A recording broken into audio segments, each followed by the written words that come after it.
What really separates one business from another is not even product or service. Building that brand really separates you. And if you don't build that brand, you won't do well in the long run. We are witnessing the technology evolution in front of us. We don't know what the outcome, we don't know how far it will go. We just know that train has left the train station.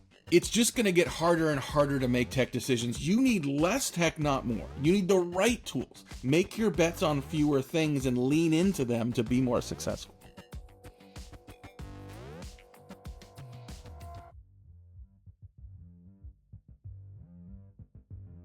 I'm Sara Fatz, and I lead Community and Awareness at Progress, and this is 10 Minute Martech.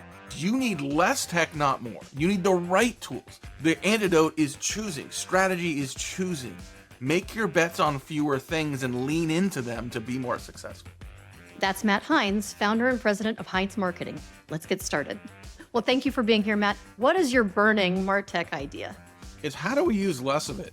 To be honest, I think that marketing technology and sales tech has become a bit of a crutch, and we tend to think that every problem we have can be solved by a tool. Some can, but I think we lean on it too much. We need to think about strategy, process, and then tools. And I think most of us can probably be more effective and more efficient by weaning down the tools that we use to the most effective tools to better execute and for better performance. If you have to prioritize, how do you wean down those tools? I would go back to your understanding of the buying journey and go back to your understanding of what needs to happen at different stages. Look for the gaps. Look for where there is a gap in performance. Look for where there's a gap in efficiency. Is there something being done manual that needs to be done in an automated way? Is there something that's being done in a narrow way that can be scaled? I think most things that need to be done in sales and marketing need to start in a very manual way to prove that it works. Then you can apply technology to the problem. Start with the strategy and the objective and the need. Once you've got a sense and some confidence that that can work moving forward, then you can bring in a tech tool to scale the impact. Can you use AI to help you with that process, or are there better uses of AI from a marketing perspective? We're at a point now where you need to assume AI can do everything and accept that it can't do a lot of things, but give it a month, give it a week, give it till the next release. And so I think AI is not that different than a lot of other technology in terms of its ability to do things for you, but the limitations of what it can do to actually imply humanity into the process. I see a lot of companies using AI to automate systems, to create content. Left to its own devices, it's just creating more noise. Like, think about how best to use that to stand out with your prospects, to stand out to your audience so that you can create compelling experiences that make them want to spend more time with you. Where is it the right place to put the human in the loop? I mean, at every stage possible, right? I mean, until we get robots selling to robots, I think we react best when we're engaging with each other. Like, the best marketing is not about products, it's about people and problems. So the better you understand the people, the better you understand their problems, the better you can focus on content and experiences that address that. At the right stage of the buying journey, knowing that most of your prospects aren't actively buying, so what are they thinking about in those pre-buying stages?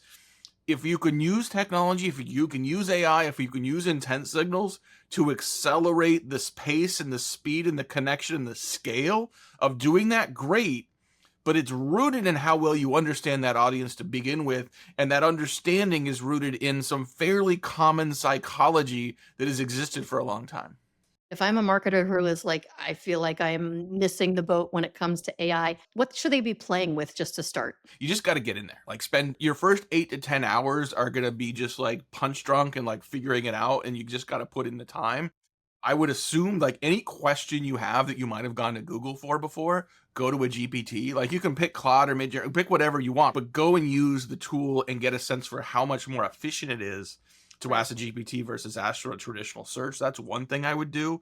2, there are some really compelling prompt libraries out there. They're publishing prompt recommendations on a regular basis. Your prompt library and your implementation is going to be unique based on who your customer is and what your go-to-market motion is and what your job is and sort of what you need to be better at. And so you think about all the things you can now do, okay, like is that prompt someone else to say, could I do that? Or does that inspire someone to say, well, I don't need a white paper, but I got to do a presentation in 2 weeks and I'm really freaked out. Like, the GPT can build your presentation for you, right? And so, like, assume that it is a super smart intern and give it the work. You've shared things like creating a content mission statement that can then be used as part of your content strategy and your AI strategy. Mhm. Talk to me a little bit about that. Well, it's a foundational point of view, right? It's a foundational point of view that ensures all of your content and all of your efforts moving forward are rooted in the audience that matters, right? Because it's really easy once you develop personas, once you've developed buying committees and buying journeys, to start creating content based on that. But then you start to say, well, here's what I think content should be. When you don't have like a focus groups or a set of customers sitting next to you, it's hard to say, well, here's what they would really think about, and here's what they would think. Right. Now you have that sitting next to you all the time. Right. And so that foundation, that benchmark to go back to exists on a regular basis.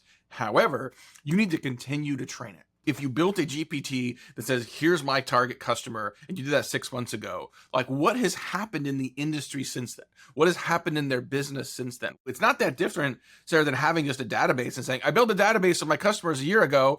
It's still current, right? Like, no, Right. it's not. Like people have changed jobs and moved around. Like your Right. GPTs are the same way. And so that foundation is a great starting point, but care and feeding has to be part of your strategy. You used a phrase in a podcast that one of your podcasts that I was listening to, random acts of marketing. And it kind of talks about even, if you don't have these foundational elements, you are going to end up with random acts of marketing. And that leads into all sorts of other things. But I would love to talk to you a little bit about or hear your thoughts on pivoting away from the tools itself and just talking about that concept of random acts of marketing and how we can make more cohesive, aligned go-to-market plans and strategies and execution. And then we can get into that collaboration drag element as well. Yeah, I still today see a lot of companies that are activity-based marketers that are focused on getting the most things done possible. And a lot of those are the same companies that worship at the altar of the marketing qualified lead and just say like, I just need up and to the right. I need more leads. I need more clicks. I need more traffic. And more is not necessarily better, right? And so if you're simply firing on all these different channels and hoping that it generates interest for you, that's not a sustainable strategy. There's a culture change required here to go away from quantity and towards quality. I don't need the most leads, I need the right leads. But I need to change the way my marketing team thinks about their output. I need to change the way my leadership team and my board thinks about marketing's impact. That is not a quick thing. But what I usually push back on is say, do you want to see a list of more campaigns or do you want to see revenue impact? Which of those is more important to you? Because 100%. I can tell you right now, more activity will not lead to more predictable revenue if you're just focused on those random acts of marketing. Strategy is choosing. It's saying, here's the things we're not going to do, and here's why. We're making bets on things that we have a higher level of confidence that are going to work. And the reason why a lot of companies don't do that is because they don't have that confidence. It's a hedge that we don't know what's going to work, so we're going to do all these things, and more is better. But if you know your audience, if you know the channels that work, if you know where they engage, and you focus in the places that make the most sense, that are going to generate the most results, it's not going to be perfect, but you literally can't do everything and do it well. So you have to be selective. And that takes a level of courage and discipline for leaders as well as organizations and cultures to align behind. Talk a little bit about what collaboration drag is and how you feel organizations can effectively combat it so you have that efficiency across the board. I think this is honestly the single most important thing marketing teams can address in 2025. Back to the idea that we need to do more of the right things. We need to do them better as there's more scrutiny around marketing investments and marketing growth of marketing teams and budgets. As companies grow, a lot more fingers are in the pot. A lot more people want to be involved. So the number of meetings, the number of Slack threads, the number of email threads, it just goes up. And so all of a sudden, it takes forever to get things done. With a focus on what we think of as marketing orchestration, like everything from roles and responsibilities to planning and execution discipline to understanding the cadence of meetings and communication rhythms, getting the right people involved at the right time, you have a massive impact on speed to market, on agility, on morale and efficiency. And Gartner, you mentioned the collaboration drag. When they coined that term, they did it because they found that organizations that experience high-level collaboration drag are also less likely to hit their revenue metrics. Wow. Right. And so it's not just getting things done. It's not just, the lack of burnout on your teams, which is a huge issue with collaboration drag as well. It's impact on revenue. And what's exciting about this is the organizations that address this and their teams, they get more out of their teams. They get more revenue impact. They don't have to scale up the expenses of hiring. And they have teams that are less burned out and willing to stick around because they feel better respected with their time and efforts. What are some sites, blogs, podcasts that you go to regularly, either for information or inspiration, that you might want to share with this group? There's a handful of people on LinkedIn that I'm watching on a regular basis, people that are in the seat, in the arena, doing the work. Kyle Lacey, for example, who's a multi-time CMO, has a Sunday newsletter called Revenue Chronicles, where he not only talks about the best practices of being a CMO, but also like the full life cycle of a CMO, working with kids, growing a family, balancing work and life. I appreciate someone who can share what's working at work, but also talk about the full person around them as well. Do you have a Martech hot take? It's just going to get harder and harder to make tech decisions. Unfortunately, what's going to happen is the volume of tech available is going to continue to proliferate.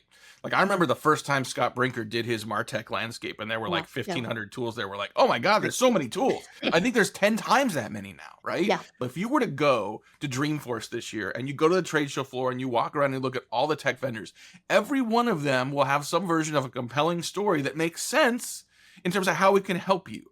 You cannot buy them all. So my hot take is you need less tech, not more. You need the right tools. We talked earlier about like random acts of marketing. The antidote is choosing. Strategy is choosing. Make your bets on fewer things and lean into them to be more successful. Great. Thank you so much, Matt. This has been wonderful. Really appreciate your time. Absolutely. Thank you. Listeners, thanks for tuning in. Make sure you subscribe wherever you get your podcasts. Until next time, I'm Sara Fatz, and this is 10 Minute Martech.